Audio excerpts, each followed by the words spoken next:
Good morning student. आशा करती हूँ आप लोग अच्छे से होंगे। तो हमने अपने लास्ट वीडियो में चैप्टर 2 काकी पढ़ा था। काकी चैप्टर के अंतर्गत हमने पढ़ा कहानीकार का परिचय, कहानी का परिचय एवं सार, कहानी का उद्देश्य और कुछ न्यू शब्दार्थ।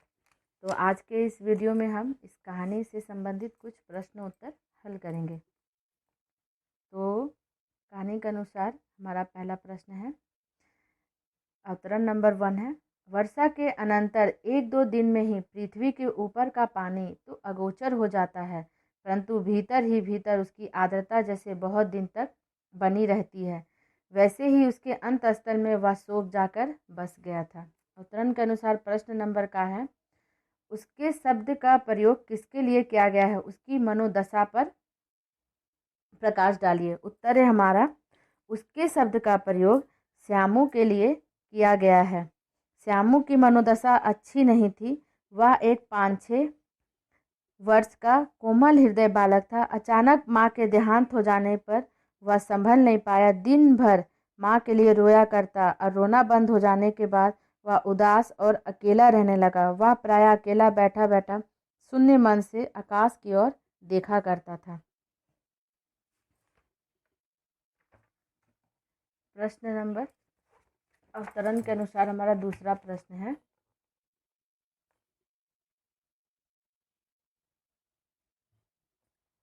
असत्य के आवरण में सत्य बहुत दिन तक छिपा ना रह सका। श्यामू को किस सत्य का कैसे पता चला, उससे उस पर क्या प्रभाव पड़ा।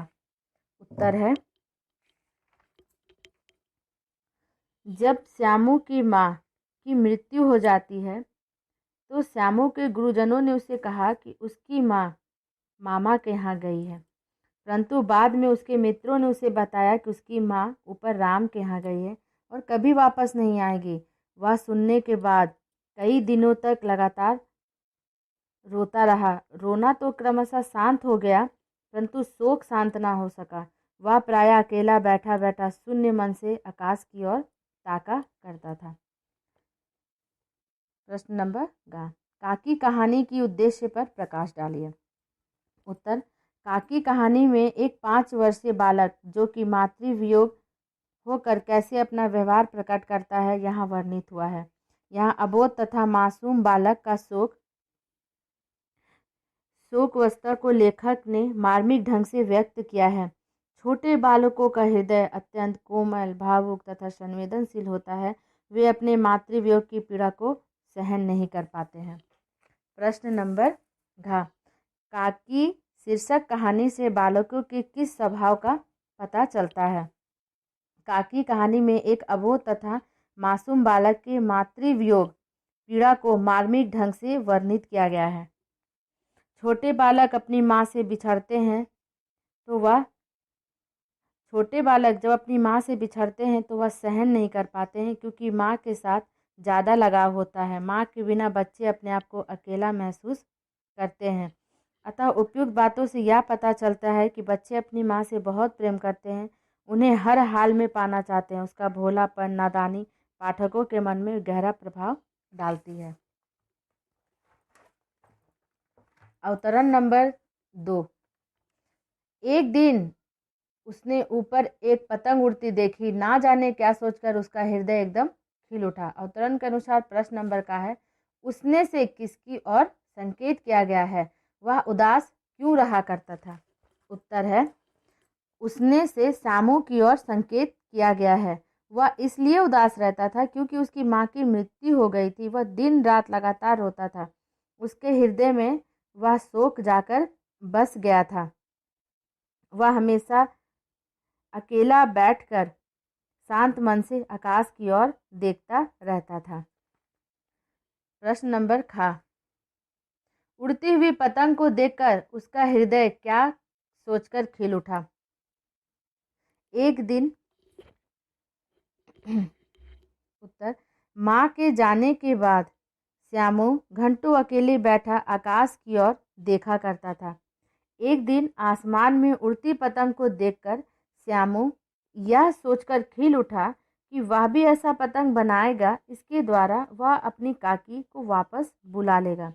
वह उस पतंग में डोर भी बांधेगा जिससे उसकी काकी उसे पकड़कर नीचे उतर जाएगी तथा दोनों साथ साथ फिर से अच्छे से रहेंगे। प्रश्न नंबर गा। पतंग मंगवाने के लिए किनसे प्रार्थना की? उनकी बात सुनकर उनकी क्या प्रतिक्रिया हुई? उत्तर है, पतंग मंगवाने के लिए उसने अर्थात श्यामू ने अपने पिता विश्वेश्वर से प्रार्थना की। उसकी बात सुनकर उसने हाँ तो कर दी पर पतंग लाकर नहीं दी और उदास मन से कहीं और चले गए।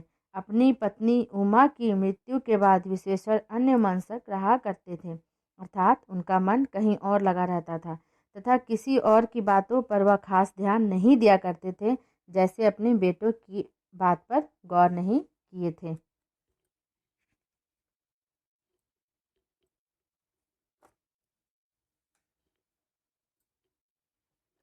नेक्स्ट क्वेश्चन है हमारा क्वेश्चन नंबर पतंग प्राप्त करने के लिए उसने किस उपाय का सहारा लिया और पतंग मंगवाने के लिए किसकी सहायता ली? इसका क्या परिणाम निकला? आंसर है, पतंग प्राप्त करने के लिए अपने काका विश्वेश्वर की कोट की जेब से एक चवन्नी निकाला और पतंग मंगवाने के लिए उसने सुखिया दासी का बेटा भोला की सहायता ली। इसका यह परिणाम हुआ कि विश्वेश्वर को यह बात पता चल गया कि श्यामू ने उसके रुपए चुराए हैं। उसे डांटा, 2 तमाचे लगाए और बोला, चोरी सीखकर जेल जाएगा, और पतंग भी फाड़ दिए। हमारा तीसरा नंबर अवतरण है, देखो खूब अकेले में जाना, कोई जान ना पाए। अवतरण के अनुसार प्रश्न नंबर का। वक्ता और श्रोता कौन कौन है, दोनों का परिचय दीजिए। यहाँ श्रोता भोला है और वक्ता श्यामू है। भोला सुखिया दासी का लड़का था और श्यामू का समवयस्क साथी था, पर वह श्यामू से अधिक समझदार था। श्यामू की तरह वह भी भावुक था। श्यामू इस कहानी का मुख्य पात्र है, जो एक अबोध बालक है। वह अपनी माँ से बेहद प्यार करता था, उनके बिना रह नहीं सकता है। प्रश्न नंबर खा। वक्ता ने श्रोता को अकेले में जाने के लिए क्यों कहा? उसे किस बात का भय था? उत्तर है, वक्ता ने श्रोता को अकेले में जाने के लिए इसलिए कहा क्योंकि वह नहीं चाहता था कि यह बात किसी को पता चले। उसे इस बात का भय था कि अगर श्यामू के पिता को पता चलेगा कि उसने 1 रुपये चोरी करके पतंग खरीदी है तो श्यामू को बहुत डांटेंगे और उसे उसकी काकी को नीचे नहीं लाने देंगे। प्रश्न नंबर गा है, वक्ता ने उससे क्या मंगवाया? उस वस्तु को लाने के लिए उसने उसे कितने पैसे दिए?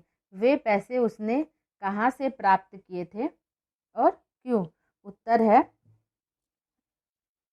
वक्ता अर्थात श्यामू ने भोला से पतंग और डोर मंगवाया। उस वस्तु को लाने के लिए पहले भोला ने 54 पैसे दिए थे और बाद में 1 रुपया। वह पैसे उन्होंने अपने पिता के कोट की जेब से चुराकर प्राप्त किए थे ताकि वह पतंग खरीद कर अपनी काकी को राम के यहाँ से नीचे ला सके। प्रश्न नंबर घ। वक्ता उस वस्तु का प्रयोग किस लिए करना चाहता था? वह उसका प्रयोग क्यों नहीं कर पाया? आंसर है, वक्ता अर्थात श्यामू उस वस्तु अर्थात पतंग और डोर का प्रयोग अपनी काकी को राम के यहाँ से नीचे उतारने के लिए करना चाहता था। वह उसका प्रयोग इसलिए नहीं कर पाया क्योंकि विश्वेश्वर बाबू ने गुस्से में आकर उसकी पतंग फाड़ दी। प्रश्न नंबर 4। अकस्मात शुभ कार्य में विघ्न की तरह उग्र रूप धारण किए हुए विश्वेश्वर वहां आ पहुंचे। अवतरण के अनुसार प्रश्न नंबर का है, शुभ कार्य और विघ्न शब्दों का प्रयोग किस किस संदर्भ में किया गया है? शुभ कार्य शब्द का प्रयोग इस संदर्भ में किया गया है कि श्यामू अपनी काकी को राम के यहाँ से लाने के लिए पतंग बना रहा था, और विघ्न शब्द का प्रयोग इस संदर्भ में किया गया है कि जब श्यामू चोरी किए गए पैसे से पतंग खरीदता है, जैसे ही वह शुभ कार्य संपन्न करने जाता है तो वैसे ही उसके पिता विश्वेश्वर विघ्न के रूप में उपस्थित हो जाते हैं।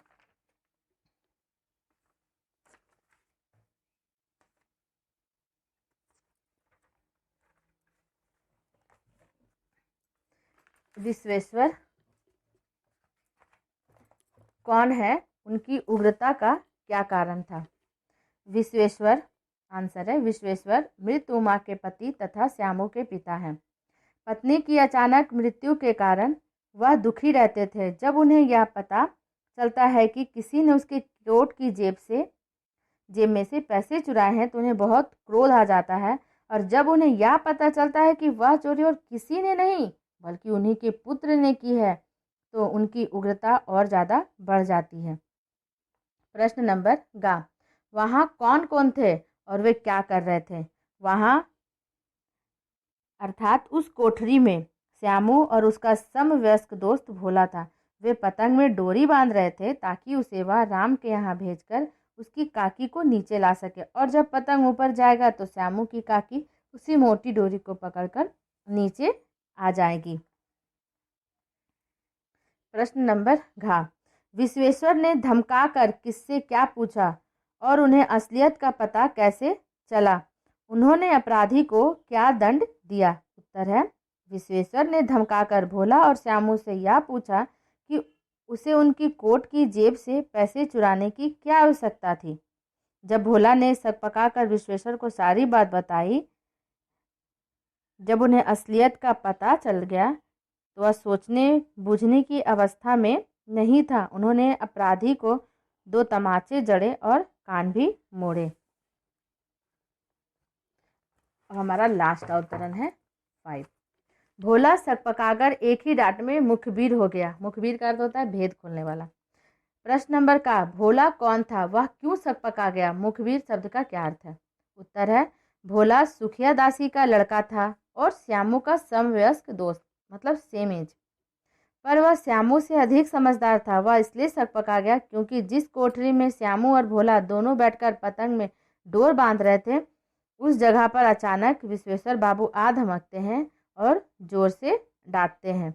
मुखबिर शब्द का अर्थ है चुगली करने वाला, भेद खोलने वाला। प्रश्न नंबर ख, डांटने वाले का परिचय दीजिए। उसके डांटने का क्या कारण था? उत्तर है डांटने वाले का नाम विश्वेश्वर था। विश्वेश्वर श्यामू के पिता थे जो अपनी पत्नी के मृत्यु के बाद बहुत दुखी रहते थे। उनका मन कहीं नहीं लगता था। वह अपने पुत्र श्यामू के दुख को समझते थे परंतु उससे बात करने की कोशिश नहीं करते थे, अकेले बैठे रहते थे। उसके डांटने का यह कारण था कि श्यामू ने उनकी कोट की जेब से पैसे चुराया था और उन्हें इस बात की खबर नहीं थी। प्रश्न नंबर ग है, भोला ने डांटने वाले को क्या बताया?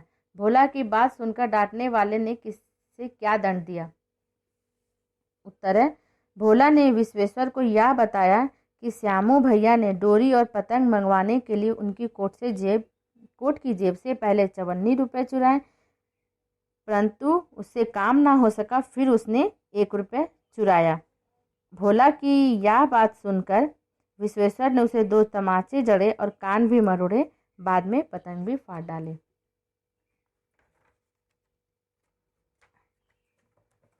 प्रश्न नंबर घ,